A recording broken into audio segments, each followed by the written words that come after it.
Bring us our dark snack.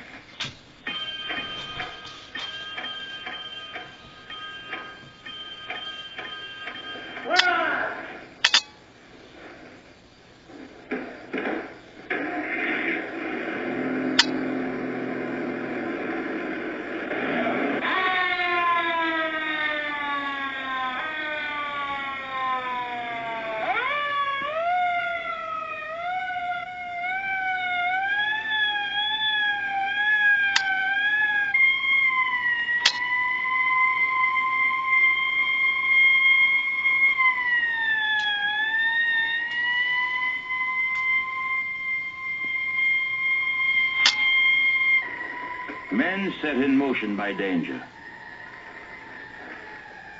Perhaps a suicide attempt. Asphyxiation. The birth of a baby. Death. Drug abuse. Murder. Homicide. And fires.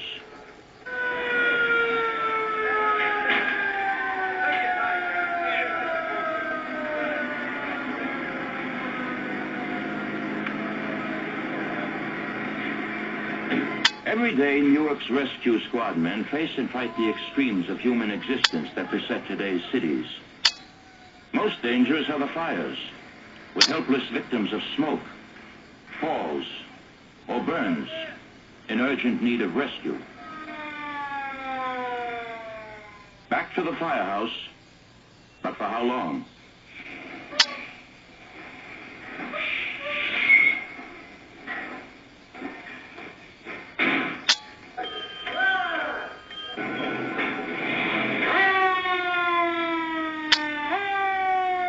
Captain Barney Baldino has rushed off to some 60,000 alarms in his career, most of them for fires. The rescue company is a specialized unit in the fire department which serves a twofold purpose. First is to assist our fellow firefighters in rescuing people trapped in burning buildings. The second, and equally as important, is the rescue and emergency functions of the rescue squad. Part fireman, part ambulance team. On the scene in 3 minutes. An imagined heart attack. But she's helped anyway. Many calls do not turn out to be critical. But in some 200 calls a year, the rescue squad's speed in arriving at the scene actually spells the difference between life and death. Okay, take care. Did a good job.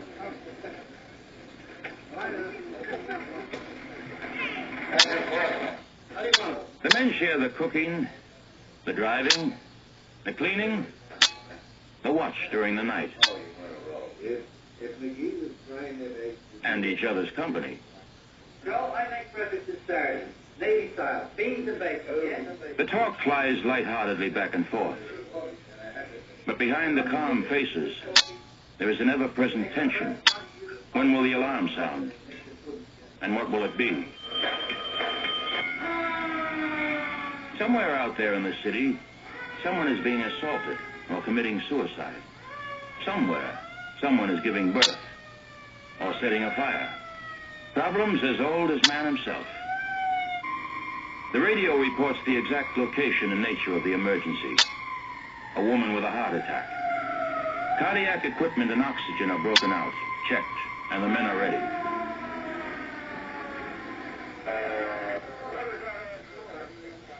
This heart attack was real, and Captain Baldino fears the worst.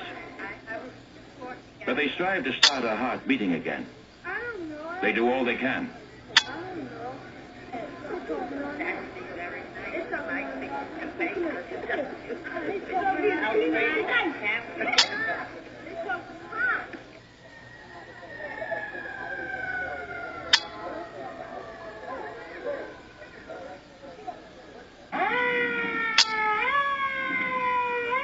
Her anxious husband numbly awaits the arrival at the hospital.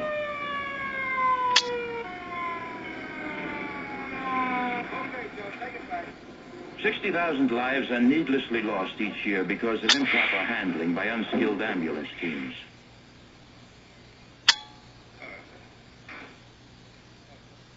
These men are experts, an efficient rescue team, with one of the best records in the country for saving lives.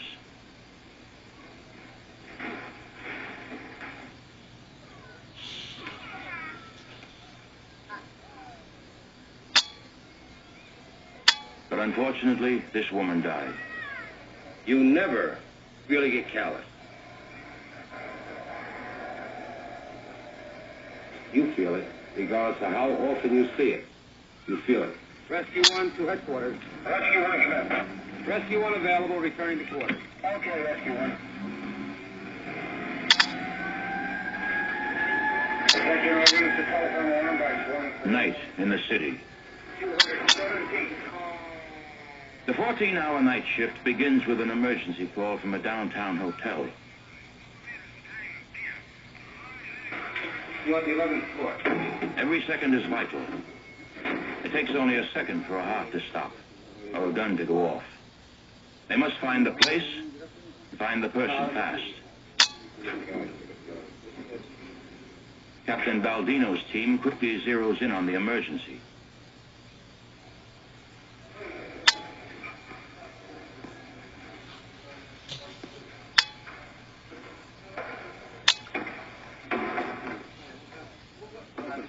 Upon arrival, we found an elderly man face down in a pool of blood.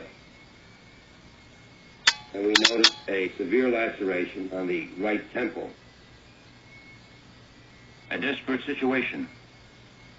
But the duty of the rescue squad is always the same.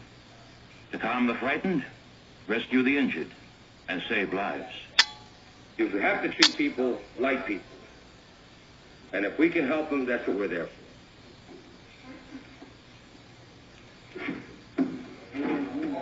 Oh, excuse me. Okay. The city ambulance men, who also arrived on the scene, rushed the man away to the hospital. Midnight. Sleep is never easy for them. They might sleep 3 hours or 3 minutes.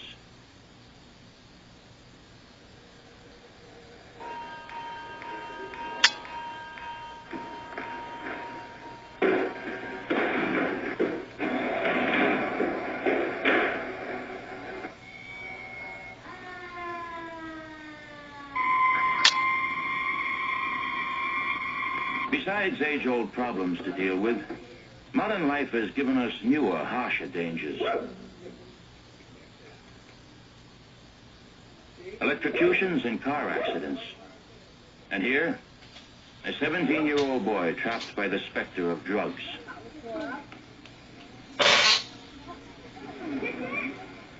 A comforting word for the relatives, while the curious look on.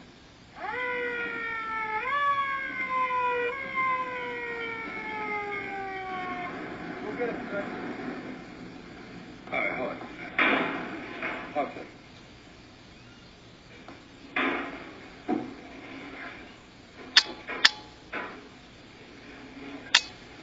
Saturday night in the city hospital. Busiest night of the week.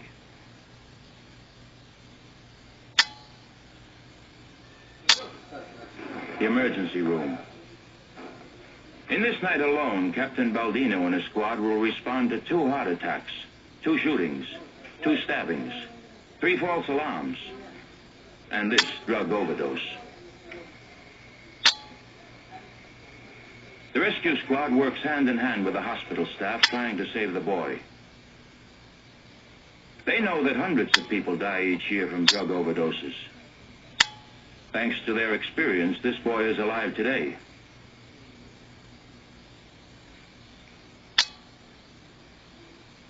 But Captain Baldino is not satisfied with practical experience alone.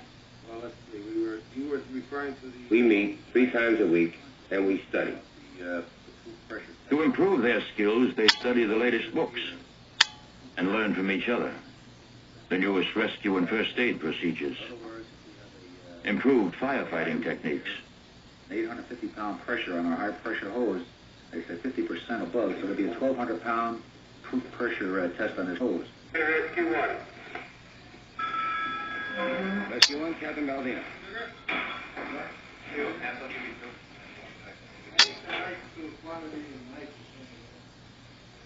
The duty desk, where all the alarms and messages pass.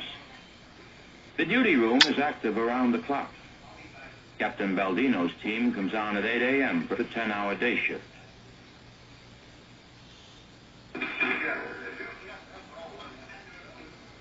Time for talk. Time to warm up to the day with coffee. They enjoy these moments while they can, for emergencies keep no timetables.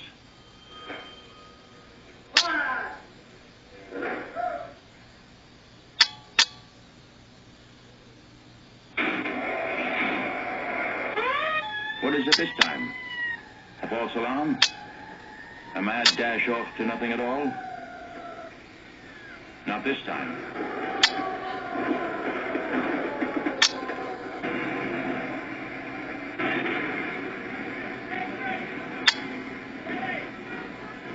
The firemen are already battling the blaze.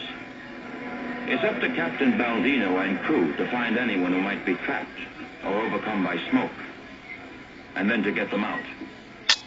This task is complicated by the hazards of falling floors and ceilings, the heat, and of course, the searing fire itself.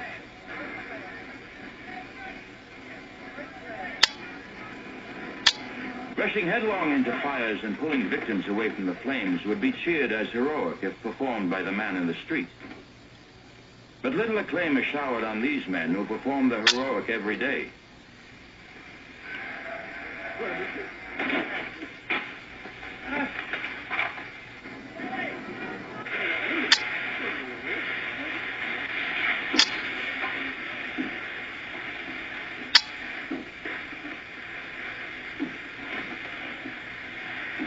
But the rescue squad men feel deeper satisfactions, helping people in crisis, saving lives.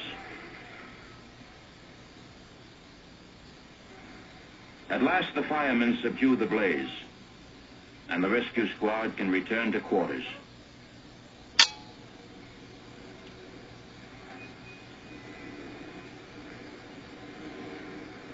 I could have told you we were going to have a fire today. I put a new uniform on. Whether it's in fires or in emergencies, the greatest satisfaction is that you're helping people